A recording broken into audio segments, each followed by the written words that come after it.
Assalamualaikum warahmatullahi wabarakatuh. Halo rekan-rekan pencinta otomotif. Kali ini kita akan coba menjelaskan tentang transmisi pada motor matic.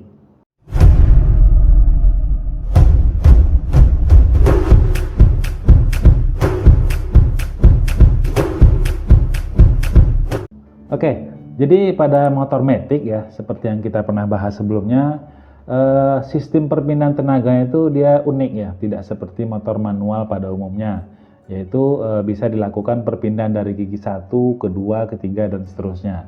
Nah, pada motor tipe matic itu ternyata diatur oleh sistem yang namanya sistem CVT, yaitu Continuous Variable Transmission.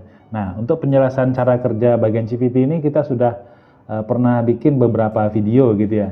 Bagi rekan-rekan yang belum nonton, mungkin bisa tonton dulu supaya lebih mudah memahami penjelasan yang akan kita sampaikan kali ini.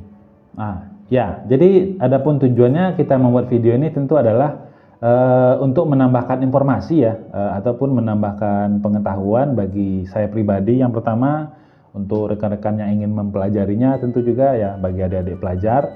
Mudah-mudahan setelah kita mengikuti penjelasan ini ataupun pembelajaran ini, kita jadi semakin paham ternyata pola perpindahan putarannya dari poros sengkol hingga dia menggerakkan roda belakang itu mengalami pengurangan ataupun reduksi dari beberapa bagiannya, seperti itu. Jadi nanti kita akan coba bahas mulai dari bagian puli juga nanti sampai ke bagian gigi gardan atau gigi rasionya. Baik, jadi transmisi itu seperti yang sudah pernah kita bahas ya, yaitu proses perpindahan tenaga dan bisa dia melakukan perubahan ya ataupun mengubah dari input ke output ya, seperti yang kita pernah ceritakan, yaitu torsinya bisa meningkat ataupun kecepatannya bisa bertambah. Nah, ini juga bisa terjadi di bagian yang kita sebut CVT tadi ya, yaitu puli depan dan puli belakang. Nah, nantinya saya akan coba jelaskan dulu secara sederhana bentuk putaran yang dilakukan kalau motor ini kita nyalakan itu seperti apa dan kira-kira nilai putarannya itu berapa.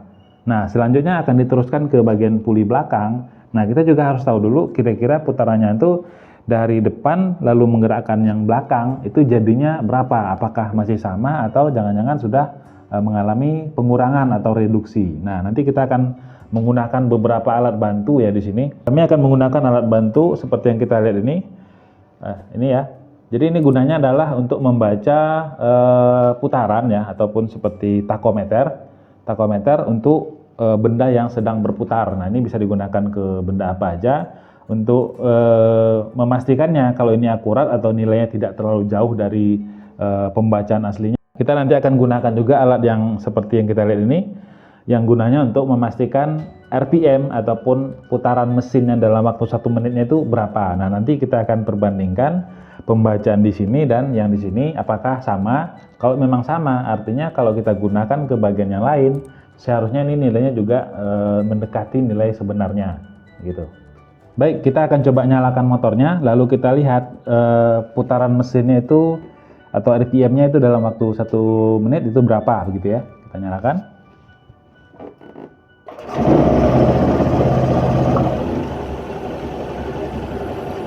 Ya, ini kondisinya idle ataupun langsam.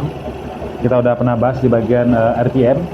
Nah, di sini terbaca yaitu sekitar 1300 ya. 1200 1300 ya, kita anggap aja nilai stabilnya itu di angka 1300-an. Oke. Ya, karena dia kan kecepatan putar itu bisa agak turun naik biasanya. Kita anggap aja putaran rata-ratanya di angka 1300-an. Lalu saya akan gunakan alat yang kedua. Kita akan nyalakan, lalu akan saya sorot ke bagian puli depan, yang mana puli depan itu berhubungan langsung dengan poros sengkolnya. Ya, kita akan coba nyalakan.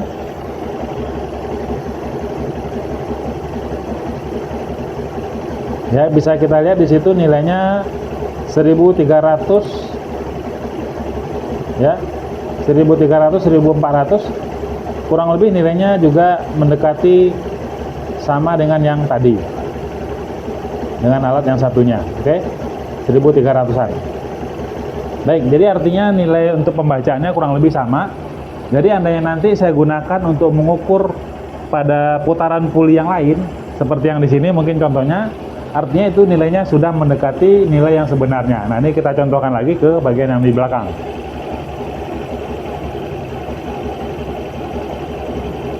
Bentar.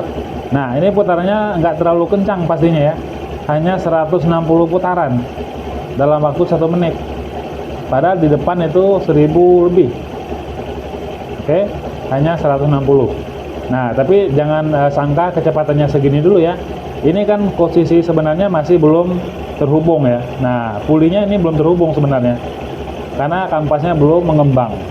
Nah, kita akan coba baca dengan perlahan. Pembacaannya itu adalah antara puli depan dan puli belakang. Nah, nanti kita akan coba lanjutkan pembacaannya.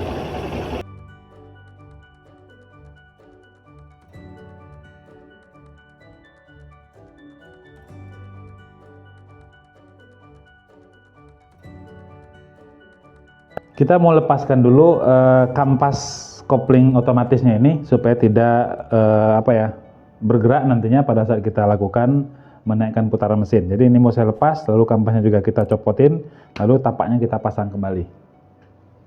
Oke, jadi puli bagian yang sekunder sudah kita pasang kembali.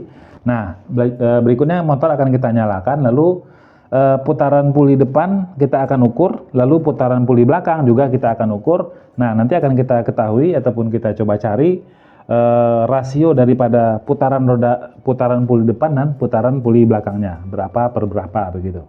Baik, sudah kita pasang. Pastinya tujuan kami melakukan ini adalah untuk menginformasikan ya, mengedukasi. Jangan lakukan kalau memang kita ragu dengan kondisinya begitu ya. Ini kita juga udah lakukan penambahan pengaman, jadi mur yang di sini saya pasang kembali karena kita khawatir mana tahu ini terlempar keluar begitu ya. Jadi mur ini udah saya kunci, ini juga sudah saya kunci. Artinya kalaupun terjadi gerakan keluar, ini biasanya nggak akan lepas begitu ya. Mudah-mudahan peragaan yang kita lakukan berjalan dengan lancar.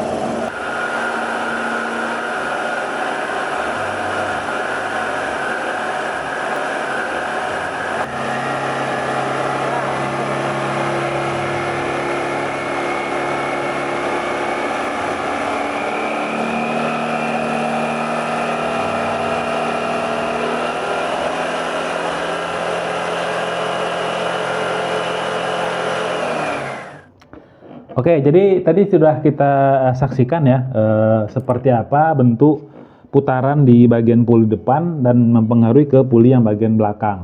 Nah, yang mau kita jelaskan di sini ya, karena yang kita akan jelaskan adalah tentang transmisi ataupun perbandingan daripada putaran. Nah, ketika putaran di bagian puli depan atau poros engkol itu kondisi langsamnya bernilai 1500, ternyata di bagian puli belakang atau sekunder itu akan berputar dengan nilai yang lebih kecil ya. Nah, tadi kita lihat dengan menggunakan alat pengukur tadi, ternyata hanya nilainya sekitar 600-an. Nah, jadi di depan berputar 1500 kali, di belakang ternyata hanya sekitar 600-an. Nah, artinya kan memang yang di depan itu berputar lebih cepat dibandingkan yang belakang.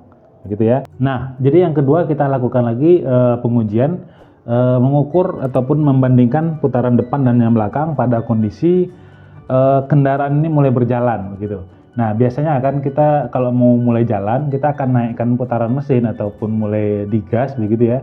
Kurang lebih RPM-nya itu adalah sekitar 2000 ya, 2000 hingga 2200 RPM, maka motornya akan sudah mulai bergerak ataupun berjalan. Nah, tadi kita lihat juga di percobaan yang kedua itu kita posisikan putaran poros engkol ataupun putaran mesinnya di sekitar 2030 RPM ya, kami perhatikan di screenshotnya tadi. Lalu ternyata di bagian yang belakang berputarnya kurang lebih 834 kali ya, atau 834, lebih sedikit begitu ya. Nah, jadi kita bisa ambil perbandingan juga antara diameter bagian dalam puli yang di depan, yaitu nilainya dibandingkan dengan yang belakang adalah 2,43/1 begitu. Nah, jadi ini juga masih sama posisinya dengan kalau kita umpamakan pada motor yang tipe transmisi manual, gigi depannya itu kecil dan di bagian gigi belakang itu besar. Nah, jadi ini tarikannya sangat ringan karena memang yang dicari adalah torsinya. Ya, jadi kemudian kita lakukan lagi meningkatkan putaran mesin di bagian poros sengkolnya. Nah, sekarang kita asumsikan motor ini sudah berjalan begitu ya. Sudah berjalan dengan kecepatan menengah atau kecepatan sedang. Nah, bentuk pulinya kita bisa lihat di bagian yang depan itu mulai mengembang begitu ya. Pulinya bukan lagi di bagian bawah tetapi sudah hampir ke bagian tengah. Nah, yang di belakang kebalikannya yaitu dari bagian luar dia akan mulai masuk ke bagian dalam. Nah, kita lihat tadi perbandingan angkanya ya. Untuk RPM itu nilainya kurang lebih kita perhatikan di angka 3.400-an begitu ya. 3.500-an atau 3.400-an RPM. Nah, untuk yang bagian belakang ternyata nilainya itu hanya sekitar 2.600 atau 2.700 RPM.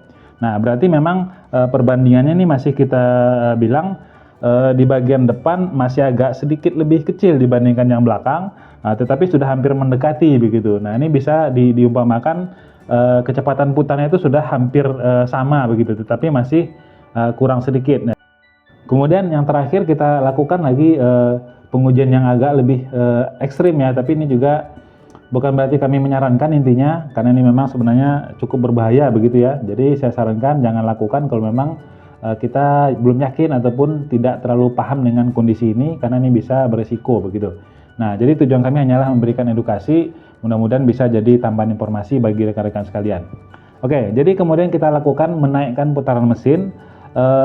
Sebenarnya tidak terlalu maksimal ya, tetapi ini sudah lumayan tinggi ya, yaitu di angka hampir ke 5.000 hingga 6.000 RPM. Nah, jadi kita naikkan RPM tadi ya, tapi tadi terbaca di alat hanya sekitar 5.000-an ya, 5.160-an berapa begitu ya. Kita naikkan segitu. Kemudian kita perhatikan di bagian puli primer atau puli depan, ternyata balting itu posisinya sudah di bagian paling atas ya, di bagian paling tinggi. Nah, sebaliknya di bagian belakang atau di puli sekunder, ternyata posisi balting sudah lebih masuk lagi ke dalam, begitu ya. Kalau kita perhatikan diameternya, ternyata memang di bagian depan itu bentuk bulatannya itu bisa dibilang lebih besar dibandingkan yang belakang, begitu. Nah, kalau kita umpamakan dengan gigi transmisi, berarti ini sudah pada posisi gigi yang lebih tinggi ya putarannya dibandingkan antara yang menggerakkan dengan yang digerakkannya. Nah, jadi kita bisa lihat tadi nilainya yaitu sekitar 5.165 RPM. Di bagian belakang terbaca itu lebih dari 6.500 RPM. Nah, berarti memang benar hasil putaran awal itu sekitar 5.000-an, tetapi di belakang ternyata berputar lebih kencang daripada yang di depan. Nah, artinya memang terjadi peningkatan putaran ya. Jadi ini sama kondisinya dengan kalau di motor tipe transmisi manual, yaitu pada saat gigi paling tinggi ya, gigi top speed ya, mungkin gigi 4 atau gigi 6, gigi penggerak itu nilainya besar ya, mungkin 20 hingga 30 mata. Yang digerakkan itu nilainya lebih kecil daripada yang di depan, yaitu mungkin 20 atau 19 mata begitu. Nah, jadi kita bisa lihat di sini bentuk pergerakannya memang kurang lebih sama ya, tetapi dengan sistem yang berbeda. Nah, di sini dilakukan perubahan putaran tadi secara otomatis begitu. Kalau di gigi transmisi yang manual itu memang harus dipindahkan dulu bagian per bagian, baru terjadi pertukaran kecepatan rasio putarannya. Ya, jadi ada yang perlu kami tambahkan di sini. Pengujian yang kita lakukan tadi sebenarnya kalau diposisikan dalam keadaan motor ini dikendarai begitu ya, hasilnya saya rasa itu tidak akan benar-benar sama persis dengan yang kita ukur tadi, karena memang ada perbedaan ya. Posisi kendaraan tidak dikendarai dan tidak ada beban, itu putarannya bisa dilakukan dengan lebih cepat ataupun lebih kencang, dan juga posisi balting ini mungkin bisa lebih turun lagi. Tetapi ketika ada bebannya, saya rasa untuk mencapai itu tadi agak lebih berat biasanya. Nah, contoh mungkin kalau untuk putaran rendah, tadi kita lihat di angka 2000 itu sudah bergerak dan terjadi perbandingan putaran di belakang sekitar 830-an. Nah, bisa jadi aktualnya itu nanti tidak seperti itu. Mungkin hanya kurang dari 800 ya, karena memang beban di bagian belakang ataupun tarikannya itu akan sedikit tertahan dibandingkan posisi kita melakukan pengujian dalam keadaan tidak ada beban tadi. Berikutnya kita akan teruskan pergerakan yang terjadi tadi dari puli primer ke puli sekunder, lalu diteruskan ke kampas kopling, nantinya akan diteruskan ke sumbu penggerak utama yang menuju ke bagian gigi rasio di bagian belakang. Nah, jadi kita akan coba buka lagi lanjutannya. Kita akan buka roda dan juga gigi gardan ataupun gigi rasio yang ada di belakang sini.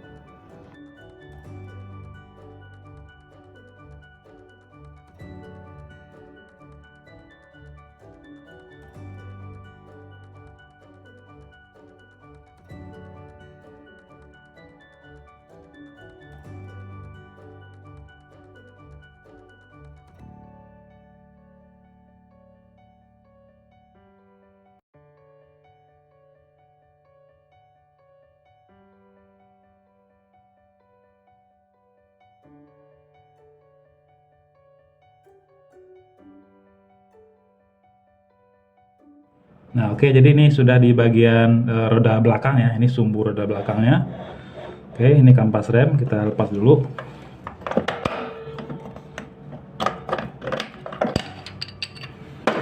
Nah, nantinya kita akan buka penutup ataupun cover di bagian gearbox ataupun gigi gardan yang di sini.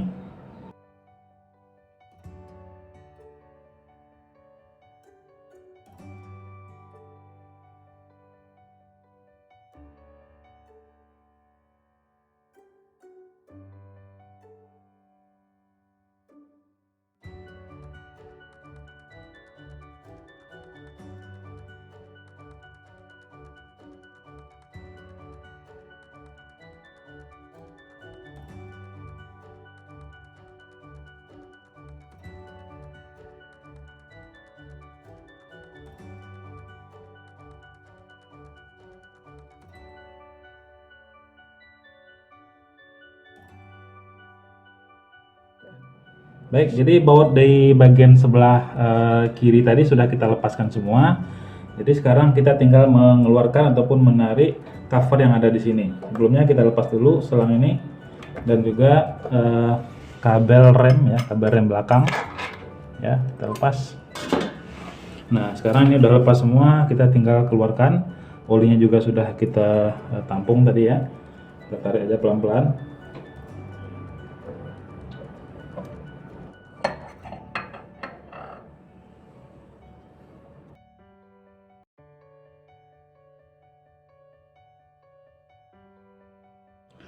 Oke, jadi sudah kita lepas covernya. Nah, sekarang kan udah bisa sama-sama kita lihat apa yang ada di bagian gearbox ataupun gigi gardannya. Nah, ini dia.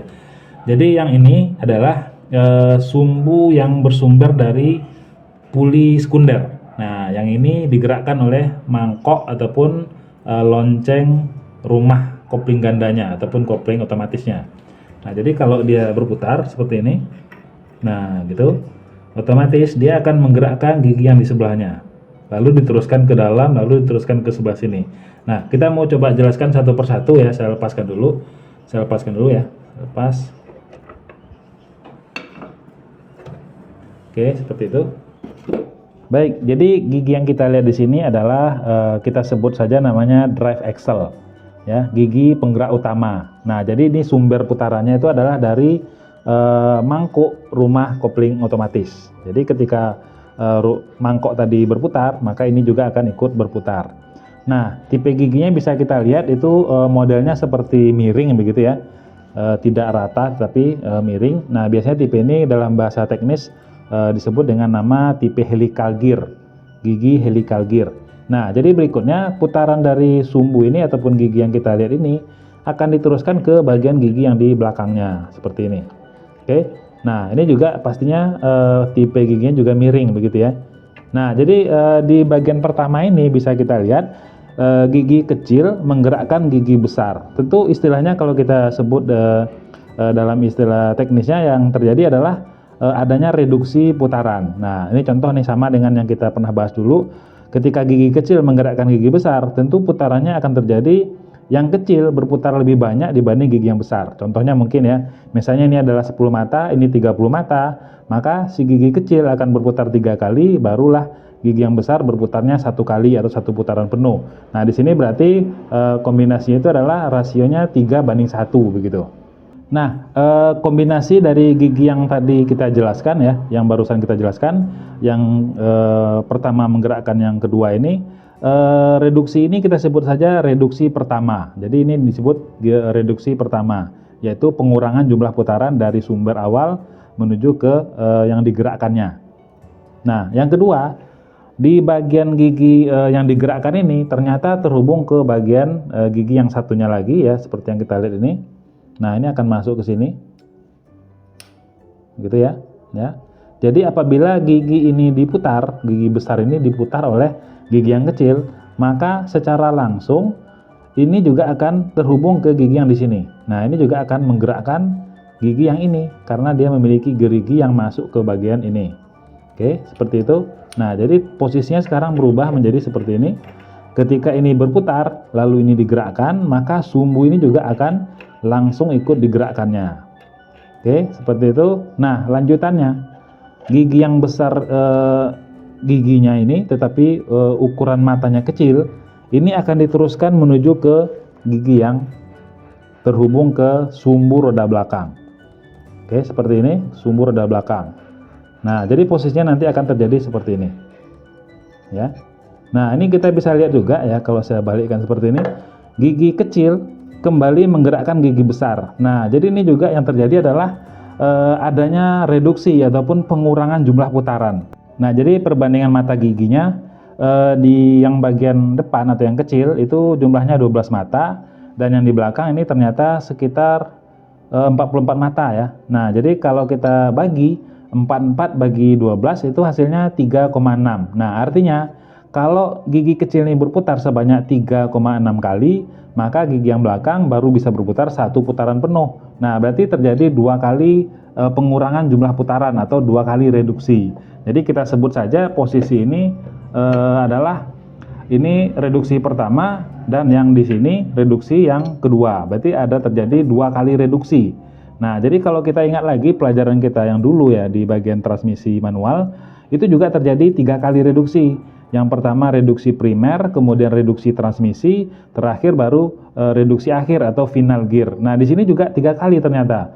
Yang pertama terjadi reduksinya itu di bagian puli primer dan puli sekunder atau kita sebut dengan reduksi transmisi.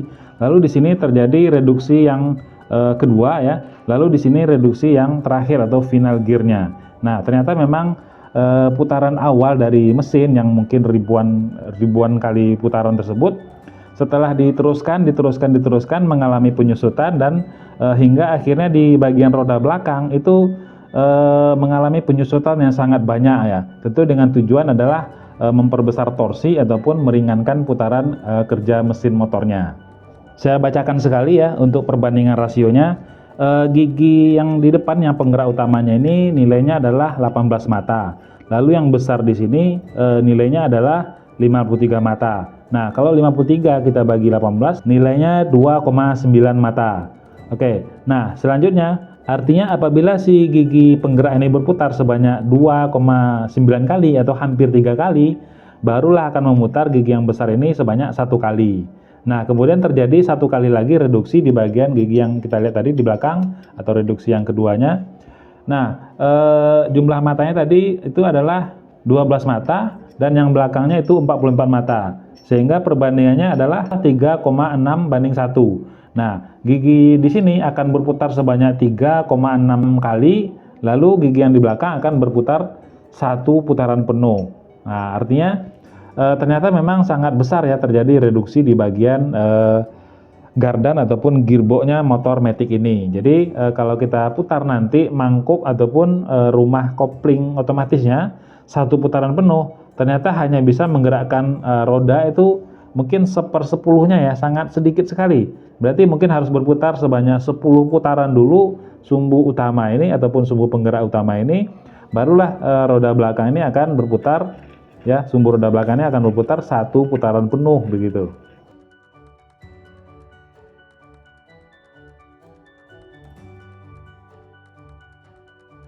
Oke, kita coba lihat aja ya.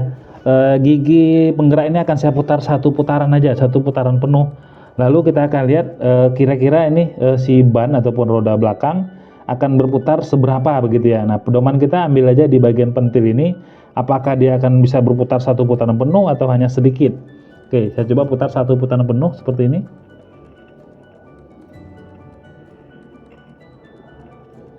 Nah, segitu kurang lebih ya. Ternyata pergeserannya sangat sedikit ya, hanya segini. Karena memang mengalami reduksi yang sangat besar di bagian gigi gardan ataupun gigi rasio yang kita lihat tadi. Oke, jadi kurang lebih seperti itu ya cara kerjanya. Jadi sudah kita coba sampaikan, mudah-mudahan bisa dipahami. Berikutnya kita akan rakit kembali ya. Ini akan saya bersihkan dulu. Kita usahakan jangan ada kotoran ataupun pasir di sini. Nah, jadi kita akan bersihkan, lalu kita pasang kembali dan mengisi kembali oli gardan ataupun oli gearboxnya. Nah, sedikit aja nih terakhir, ini juga ada sebuah komponen ataupun benda yang bisa kita lihat. Ini adalah sensor speed ataupun sensor yang membaca mata gigi di sini. Ketika dia berputar, ini akan dibaca oleh sensor ini yang berguna untuk mengetahui seberapa cepat gerakan gigi ataupun putaran sumbu ini. Nah, ini nanti akan dihubungkan ke bagian speedometer sehingga ketika motor ini bergerak akan diketahui seberapa cepat pergerakan motor tersebut.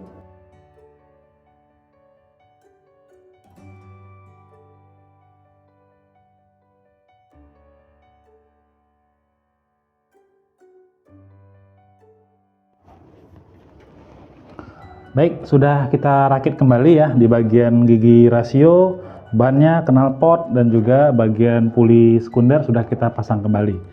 Oli gardannya juga sudah kita isi. Nah, kita mau coba uji lagi ya, kita pasangkan, lalu kita lihat lagi hasilnya seperti apa.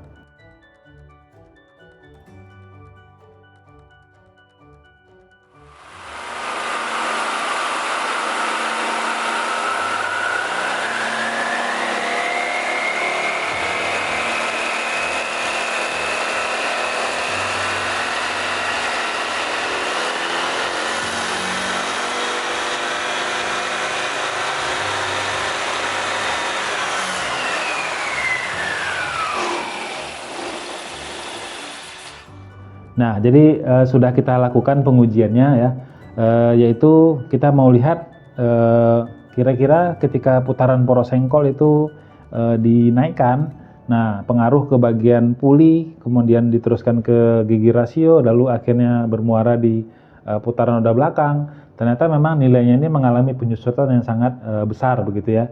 Nah, tadi kita lakukan menaikkan putaran mesin hingga kurang lebih di 6.000 tadi ya, 6.100. Lalu kita ketahui putaran velg ataupun roda belakang ya di alat yang kita lihat tadi itu nilainya hanya sekitar 800 kali. Nah, ternyata memang mengalami penyusutan yang sangat besar. Artinya memang ada terjadi reduksi putaran di bagian transmisi juga ya, berarti ya transmisi di motor matic ini. Nah, pengujian ini kurang lebih sama dengan yang kita lakukan di motor tipe manual kemarin ya. Cuman mungkin ada sedikit perbedaan di angka-angka ataupun jumlah hitungan-hitungannya. Cuman nilainya kurang lebih mendekati begitu. Nah, mungkin ada yang perlu saya tambahkan di sini. Kalau rekan-rekan ingin mencoba ataupun menguji sendiri, yaitu bisa jadi ataupun barangkali ya akan terjadi perbedaan juga nilai-nilainya karena ada banyak faktor nanti yang akan mempengaruhi. Ya, salah satu mungkin puli yang sudah berubah bentuk begitu ya. Bating yang juga sudah mengalami keausan atau kampas kopling yang sudah mulai berkurang ketinggiannya. Nah, ini pasti akan mempengaruhi ataupun mengubah dari nilai-nilai reduksi ataupun angka yang tadi kita jelaskan hingga sampai ke roda belakang ya mungkin nilainya tidak akan sesuai lagi dengan yang tadi kita coba sampaikan. Nah, barangkali itu dulu yang bisa kita sampaikan ya pada video kali ini. Nah, jadi di motor matic memang ada juga transmisinya, cuman beda bentuk modelnya begitu ya. Jadi dia tipenya transmisi yang bisa mengalami perubahan secara otomatis mengikuti putaran mesin begitu. Nah, di bagian belakang itu ada gigi rasio ataupun gigi reduksi yang mengalami pengurangan ataupun mengurangi putaran dari sumbernya sehingga diteruskan ke belakang itu hanya tinggal beberapa putaran ya, seperti yang kita lihat di contoh terakhir tadi. Ketika kita naikkan putarannya di angka 6 ribuan, ternyata di belakang hanya tinggal ratusan kali begitu. Nah, jadi kurang lebih seperti itulah pengujian yang kami lakukan. Mudah-mudahan bisa menambahkan informasi bagi rekan-rekan pencinta otomotif dan juga para adik-adik pelajar. Kalau memang ada masukan ataupun saran, silakan sampaikan di kolom komentar ya. Mudah-mudahan kita bisa berdiskusi, bisa sama-sama saling membuka pikiran begitu ya. Jadi tujuan saya menyampaikan ini hanyalah ingin sedikit berbagi informasi dari yang kami coba cari tahu begitu. Jadi tidak ada maksud ingin menggurui seseorang di sini, tapi hanya membagikan apa yang kami cobakan. Sampai jumpa di video yang lain, tetap sehat, tetap semangat. Wassalamualaikum warahmatullahi wabarakatuh.